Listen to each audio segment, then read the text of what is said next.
Bienvenue à tous les fans de Casablanca 360. N'oubliez pas de liker, commenter et vous abonner pour ne rien manquer de nos prochaines vidéos. Dans cette vidéo, nous avons 3 nouvelles très importantes sur notre club bien-aimé. Commençons par la première. Le Real Madrid, symbole éternel de grandeur dans le football mondial, se retrouve une fois de plus au centre des rumeurs du marché. Comme toujours, chaque pas du club blanco a une répercussion mondiale. Ces dernières heures, le nom de Bernardo Silva a gagné en force comme possible renfort pour l'équipe de Chamartin. L'international portugais, l'une des figures les plus reconnues du Manchester City et élément clé de l'ère dorée sous Pep Guardiola, aurait exprimé en privé son immense désir de porter le maillot blanc et de terminer sa carrière au temple que représente le Santiago Bernabéu. L'entourage du joueur a déjà fait des démarches. Des contacts ont eu lieu avec la direction sportive du Real Madrid et des rapports indiquent que le footballeur est prêt à renoncer à des offres plus lucratives pour réaliser son rêve de jouer dans le club le plus titré de la planète. Du côté du Manchester City, on ne verrait pas d'un mauvais œil son départ, surtout compte tenu que Bernardo a dépassé les 30 ans et entre dans la dernière phase de son contrat, ce qui pourrait faciliter une opération à un coût modéré. Cependant, d'un point de vue purement madrilène, une réflexion sérieuse, posée et cohérente s'impose. Le Real Madrid a-t-il vraiment besoin de Bernardo Silva en ce moment? Vaut-il la peine de rompre la ligne de travail qui porte tant de fruits pour intégrer un joueur talentueux, mais qui n'est plus à son pic de performance physique et footballistique? Car si quelque chose a caractérisé le Real Madrid ces dernières années, c'est sa capacité à se réinventer. Le club ne cherche plus des noms ronflants pour faire les gros titres, mais construit un projet solide, planifié, qui mise sur la jeunesse, le développement et surtout l'avenir. L'arrivée de joueurs comme Jude Bellingham, Camavinga, Tchouaméni, Rodrigo, Vinicius ou Arda Güler n'était pas un hasard, mais le fruit d'une vision claire. Construire une dynastie, pas seulement une équipe. Dans ce contexte, l'incorporation de Bernardo Silva romprait la ligne stratégique qui offre de si bons résultats. Il ne s'agit pas de nier son talent ou de minimiser sa carrière, mais sa performance actuelle au Manchester City est loin d'être éblouissante. Cette dernière saison a été l'une des plus ternes depuis son arrivée en Premier League. Sommes-nous prêts à risquer des minutes précieuses de jeunes talents avec un potentiel énorme pour amener un joueur en fin de carrière? Prenons des exemples concrets. Brahim Diaz a montré qu'il pouvait être décisif aux 3/4 du terrain. Arda Güler est une pépite brute qui, avec confiance et du temps de jeu, pourrait devenir une superstar. Et Nico Paz demande à jouer depuis la Cantra et a besoin d'espace pour grandir. Serait-il juste pour ces jeunes talents de devoir se battre pour des minutes avec un joueur qui a déjà vécu ses meilleurs moments? Le risque n'est pas seulement économique, mais aussi sportif et institutionnel. D'un point de vue financier, l'opération n'est pas aussi assumable qu'on veut le faire croire. Bien que le transfert puisse se conclure pour un montant raisonnable comparé à d'autres stars du marché, le salaire de Bernardo Silva serait élevé. Nous parlons d'un joueur habitué au contrat de premier niveau au City, qui exigerait un salaire à la hauteur de son statut.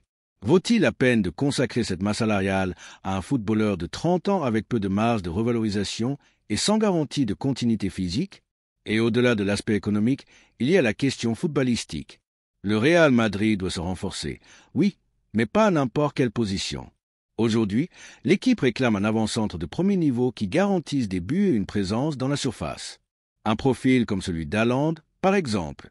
Dans ce sens, dépenser des ressources et des fiches pour un milieu offensif comme Bernardo pourrait signifier perdre la capacité de conclure le transfert vraiment nécessaire. De plus, le transfert de Bernardo Silva irait à l'encontre de l'esprit compétitif que le club a construit. Le Madrid d'aujourd'hui n'est pas une destination pour les joueurs qui viennent se retirer en gloire, c'est une plateforme pour ceux qui veulent conquérir le monde. Il ne s'agit pas seulement de talent, mais de faim, d'ambition, de dévouement total. Bernardo Silva représente-t-il cela aujourd'hui, ou cherche-t-il simplement un dernier grand contrat au sommet avant de penser à une retraite dorée? Il y a aussi une question de légende et de valeur. Le Real Madrid a construit son histoire avec des joueurs qui, pour la plupart, sont arrivés pour devenir des légendes, de Di Stefano à Cristiano Ronaldo, en passant par Raúl, Zidane, Casillas. Tous ont vécu leur plénitude en blanc. En revanche, Bernardo arriverait après avoir tout donné dans un autre club, avec son histoire écrite sous un autre écusson. Voulons-nous que le Bernabéu soit une destination finale pour ceux qui ont déjà tout donné dans d'autres projets? De ce point de vue, il est tout à fait légitime que le joueur veuille rejoindre le Real Madrid. C'est le rêve de tout footballeur professionnel. Mais que lui veuille venir ne signifie pas que nous devions lui ouvrir les portes. Le club est au-dessus des noms, au-dessus des nostalgies ou des impulsions du marché. Le club doit rester fidèle à son projet, miser sur ce qui a fonctionné, sur le talent jeune, sur l'investissement pour l'avenir. Nous ne pouvons pas permettre qu'une saison de plus, nous voyons la progression de nos pairs bloquée par un transfert médiatique. Nous devons protéger ce que nous avons et continuer à construire une équipe qui marque une époque, une équipe qui non seulement gagne, mais émeut et laisse une empreinte. Le madridisme ne veut plus de transferts éphémères, il veut des idoles, des références, des joueurs qui grandissent avec l'écusson sur le cœur. Et c'est pourquoi, avec tout le respect pour le talent de Bernardo Silva, mon opinion est claire. Ce n'est pas le transfert adéquat pour le Real Madrid. Et maintenant, supporters merengue, à vous de jouer. Qu'en pensez-vous de cette possibilité? Pensez-vous que Bernardo Silva est une incorporation qui peut apporter à l'équipe, ou estimez-vous que nous devons continuer à miser sur la jeunesse, l'avenir et la cohérence sportive? Vous enthousiasme-t-il de voir le Portugais au Bernabéu, ou préfériez-vous que le club consacre ses efforts à des transferts stratégiques pour l'avenir? Écrivez-nous dans le chat. Nous voulons connaître votre opinion, votre sentiment, car le Real Madrid se construit avec tous, du directoire aux tribunes, du vestiaire au cœur de chaque supporter. Bernardo, oui ou non? Le débat est ouvert. La deuxième nouvelle concerne une décision importante au club. Le Real Madrid, institution représentant l'excellence et la grandeur dans le football mondial, se retrouve à nouveau sous les projecteurs pour un nouvel objectif sur le marché des transferts. Il s'agit du jeune latéral droit du Séville, Juan Luis Sanchez, un joueur qui a montré des qualités intéressantes en Liga et qui, selon des sources proches de son entourage, rêve de porter le maillot blanc. Son désir de rejoindre le Santiago Bernabéu est clair et il ne l'a pas caché en privé.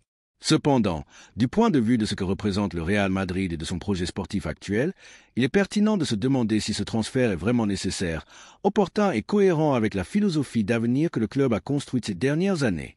Juan Luis Sanchez, 21 ans, s'est fait une place au Séville grâce à son engagement, sa polyvalence et sa régularité. C'est un joueur capable d'évoluer aussi bien en tant que latéral qu'en position plus avancée sur le flanc droit, ce qui en fait un footballeur utile pour divers schémas tactiques. Depuis plus d'un an, son nom figure dans les rapports techniques de Valdebebas comme une option pour l'avenir d'une position qui, tôt ou tard, nécessitera un renouvellement. La défense sur le flanc droit, actuellement occupée par Dani Carvajal, un vétéran et légende vivant du club, et Lucas Vázquez, un joueur polyvalent qui a toujours répondu présent. La direction sportive du Real Madrid, c'est que ces deux noms ne seront pas éternels et explore donc des remplaçants potentiels. Mais tout remplaçant n'est pas digne de porter l'écusson du club le plus titré du monde. Pour jouer au Real Madrid, il ne suffit pas d'être jeune et d'avoir une certaine projection. Il faut beaucoup plus. Du caractère, une mentalité de champion, de la résistance à la pression et un talent qui se distingue dans les grands matchs. Juan Lu, à ce jour, n'a pas encore démontré qu'il est ce joueur. Il est vrai qu'il a bien performé au Séville, mais le saut vers le Real Madrid est colossal. Passer de jouer dans un club qui lutte pour l'Europe à un club qui aspire à gagner chaque Ligue des Champions n'est pas une mince affaire, et nombreux sont ceux qui ont échoué en tentant de franchir ce cap. Un autre aspect fondamental qui a changé dans la politique de transfert du club est la mise sur le talent jeune de premier niveau. Et par premier niveau, on ne parle pas de jeunes qui promettent d'être de bons joueurs de rotation, mais de potentielles stars mondiales, des joueurs qui, à peine âgés de 20 ans, sont déjà déterminants dans des compétitions de haut niveau, avec une maturité footballistique au-dessus de la moyenne et une ambition sans limite. Voici quelques exemples récents. Vinicius Junior, recruté à 18 ans, Rodrigo Goes également à cet âge, Eduardo Camavinga à 19 ans, Aurélien Chouameni à 22 ans, Jude Bellingham à 20 ans. Tous sont arrivés en tant que promesses et sont aujourd'hui des piliers de l'équipe. Juan lui fait-il partie de ces noms? Pour l'instant, la réponse est non. De plus, le contexte contractuel du joueur a changé. Juan Lu a récemment prolongé avec le Séville jusqu'en 2029, ce qui porte sa clause de résiliation de 20 à 40 millions d'euros. Autrement dit, tout club intéressé par ses services devra négocier avec le club andalou ou payer une somme qui, du point de vue madrilène, semble disproportionnée. Investir ce montant dans un footballeur qui n'a pas encore démontré un niveau international, qui n'a pas été protagoniste dans des compétitions européennes et qui n'a pas eu de présence notable avec la sélection espagnole représente un risque élevé. Le Real Madrid ne doit pas répéter les erreurs du passé, lorsque des sommes considérables étaient dépensées pour des joueurs qui, avec le temps, n'ont pas été à la hauteur des exigences du club. Il ne faut pas oublier qu'à la même position que Juan Lu, il existe des alternatives beaucoup plus attrayantes sur la scène européenne et même au sein de la propre Contrablanche. Au Castilla, des joueurs comme Vinicius Tobias ont montré du potentiel et peuvent être formés de l'intérieur pour répondre aux exigences du premier niveau. De même, le marché international offre des latéraux jeunes avec de l'expérience dans des compétitions européennes, avec un plafond et une projection globale plus élevés. Le nom de Trent Alexander-Arnold, par exemple, continue de résonner fort. Bien que sa situation contractuelle soit différente et son cachet supérieur, il représente précisément le profil de joueur qui mérite de porter le maillot blanc. Un talent différentiel, avec de l'expérience, de l'ambition et une qualité éprouvée. Le désir de Juan Lu de jouer au Real Madrid, bien que compréhensible, ne peut être le seul moteur d'une opération de ce type. Le club doit penser stratégiquement, évaluer chaque euro investi et privilégier les opérations qui élèvent réellement le niveau de l'effectif. Le football moderne exige des effectifs courts mais compétitifs, où chaque joueur a un impact direct sur la performance de l'équipe. Il n'y a pas de place pour des paris sans fondement solide. Si le club décide de réaliser une incorporation au poste de latéral droit, ce doit être avec la certitude que ce footballeur sera titulaire ou aura un rôle protagonique dans les années à venir. Il est également important d'analyser le moment sportif du joueur. Juan Lu a été titulaire avec une certaine régularité au Séville, mais il ne s'est pas distingué par rapport à ses coéquipiers. Sa performance a été correcte, sans éclat, et bien que sa marge de progression existe, il ne s'agit pas d'un talent générationnel qui justifie un investissement aussi élevé. Le Real Madrid doit penser en grand, comme il a toujours fait, et miser sur Juan Lu maintenant serait, d'une certaine manière, renoncer à ce standard d'excellence qui a guidé le club pendant plus d'un siècle. C'est pourquoi, en tant que Madrilène convaincu, je soutiens que le transfert de Juan Lu ne doit pas être réalisé. Non pas parce que le joueur ne mérite pas de progresser dans sa carrière, mais parce que le Real Madrid doit toujours aspirer à l'excellence, sans concession ni sentimentalisme.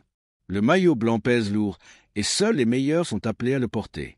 Miser sur Juan lui serait une contradiction avec le projet sportif qui a porté tant de fruits ces dernières années. Il est temps de continuer à investir dans la jeunesse. Oui, mais dans une jeunesse d'élite capable de faire la différence dès le premier jour. Et maintenant, j'aimerais connaître l'opinion de la famille Merengue, celle qui a toujours été sage, exigeante et passionnée. Pensez-vous que Juan Lu Sanchez doit être recruté par le Real Madrid en ce moment? Considérez-vous que 40 millions pour un latéral qui commence à peine à se consolider en première division est un investissement intelligent?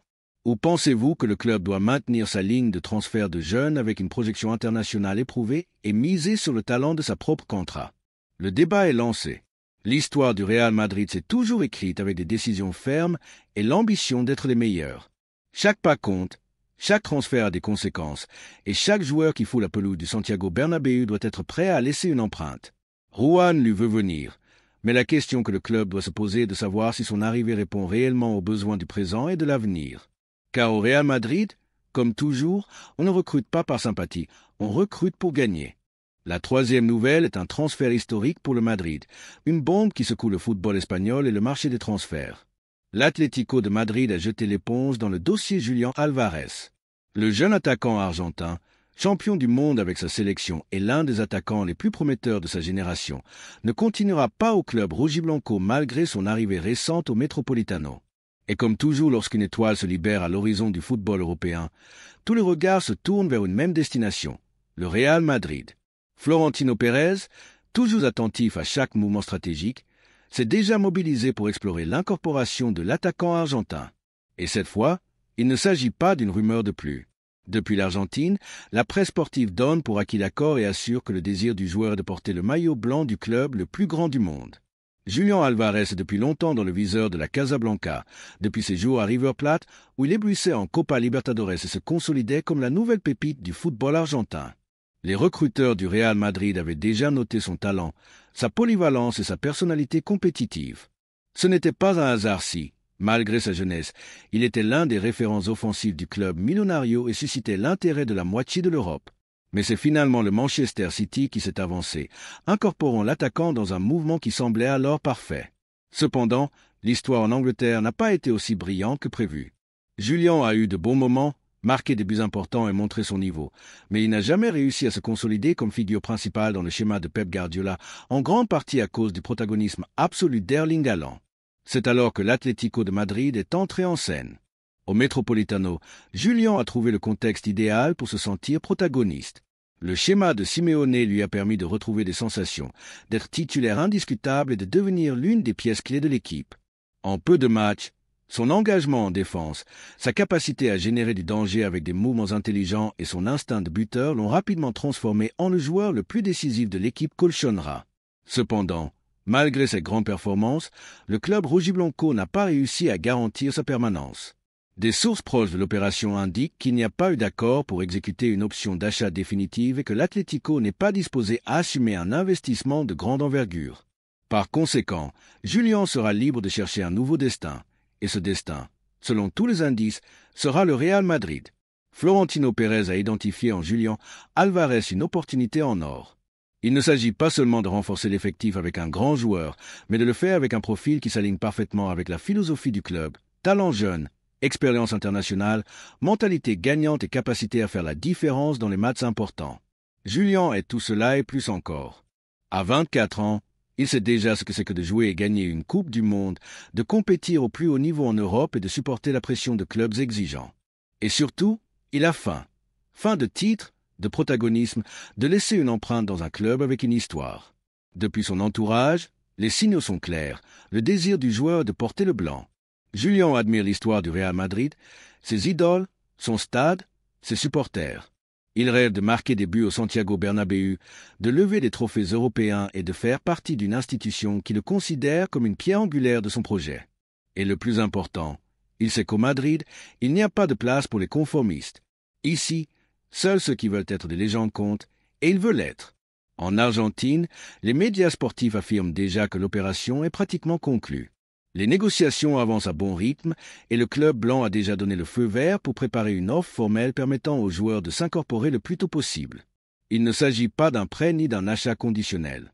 Le Real Madrid veut miser sur Julián Álvarez comme renfort de présent et de futur, comme joueur capable de compétir dès le premier jour et de se consolider comme l'un des visages du nouveau projet merengue. Et c'est ici que s'ouvre le débat, car parmi les supporters madrilènes, les opinions sont divisées. D'un côté, il y a ceux qui célèbrent le possible transfert avec enthousiasme, considérant que Julián représente tout ce dont le club a besoin, talent, jeunesse, expérience et caractère. Ils se souviennent de ses buts avec la sélection argentine, de son impact immédiat dans chaque équipe qu'il a défendue et de sa capacité d'adaptation à différents systèmes tactiques. Ils valorisent également son attitude humble, son professionnalisme et son ambition. Mais il y a aussi ceux qui se demandent si c'est vraiment le bon moment pour le recruter. N'y a-t-il pas suffisamment d'attaquants dans l'effectif? Ne serait-il pas mieux de continuer à miser sur les talents formés à la contrat? Ne vaudrait-il pas mieux prioriser des transferts à d'autres postes plus nécessiteux? Ces questions sont légitimes et démontrent le niveau d'exigence qui règne dans le madridisme. Ici, on ne recrute pas par mode ni par pression médiatique, on recrute quand il y a une conviction pleine que le joueur peut faire l'histoire. Et c'est pourquoi nous posons la question à tous les Madrilènes. Que pensez-vous de la possible arrivée de Julián Álvarez au Real Madrid? Vous enthousiasme-t-il l'idée de compter sur un attaquant jeune avec projection et expérience mondiale? Ou considérez-vous qu'il y a d'autres noms qui méritent la priorité? Pensez-vous que Julián a ce qu'il faut pour compétir pour une place de titulaire dans un effectif rempli de stars? Le contexte est clair. Julián ne continuera pas à l'Atlético. Le City ne semble pas le considérer comme une pièce clé de son schéma et le Real Madrid a l'opportunité d'ajouter un joueur avec les qualités pour marquer une époque. La balle est dans le camp de la direction blanche, mais aussi dans le cœur du madridisme, qui sait reconnaître les grands joueurs et ne perd jamais de vue l'objectif principal, gagner, compétir, dominer. Avec Julián Álvarez, le Madrid ne renforcerait pas seulement son attaque, mais donnerait également un coup symbolique sur le marché. Arracher à l'Atlético son meilleur recrutement, lui enlever un talent en pleine maturité et l'habiller de blanc serait une déclaration d'intention. Il ne s'agit pas de revanche ni de provocation, mais de grandeur, car le Real Madrid ne se contente pas d'attendre que les opportunités passent, il les crée, les identifie et les saisit. Et maintenant, avec Julián en ligne de mire, il pourrait être sur le point de le faire une fois de plus. L'histoire continue de s'écrire. Julián a déjà décidé de franchir le pas, l'Atlético s'est retiré, le City est prêt à négocier, et le Bernabéu est prêt à accueillir un nouveau héros argentin. Qu'en pensez-vous, supporters madrilènes? Allons-nous tout donner pour Julián Álvarez? Laissez-nous votre opinion dans les commentaires.